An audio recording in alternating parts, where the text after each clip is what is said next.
Duond bura mar DCP Rigathi Gachagua kwedo jalup jatend piny Kithure Kindiki kod jatend migawo mar arita Kipchumba Murkomen ma dwaro ni Gachagua ndik dhoge ewi weche mane owacho matudo jatend piny William Ruto kod kweth mag njore kolose piny Amerika.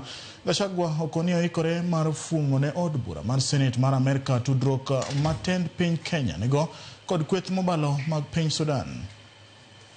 So the Minister for Interior saying that we should be asked to help in investigations in this matter. We cannot help in any investigations because the Kenya government has not initiated any investigations against William Ruto.